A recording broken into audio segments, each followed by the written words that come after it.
बिस्मिल्लाहिर्रहमानिर्रहीम। आज हम आपको कड़ी बनाना सिखाएंगे। आपने प्याज को भून लेना है, सुर्ख कर लेना है और उसमें थोड़ा सा पानी डाल लेना है।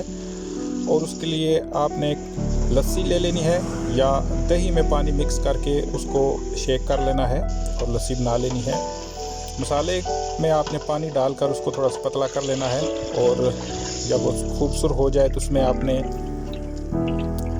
लस्सी डाल लेनी है तो वो येलो कलर का हो जाएगा लिक्विड।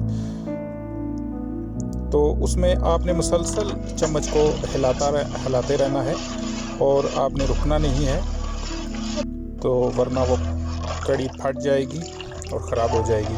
तो उसमें आपने चम्मच को बराबर हिलाते रहना है।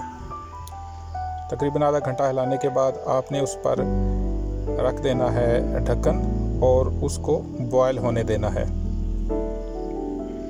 कुछ देर बाद अब उसको चेक कर लें, अगर उसका टेस्ट वगैरह ठीक हो गया है तो नहीं तो दोबारा उसको रख लें और बेहतरीन किस्म की कड़ी तैयार हो जाएगी। बहुत ही सादा तरीके से बताई है आपको।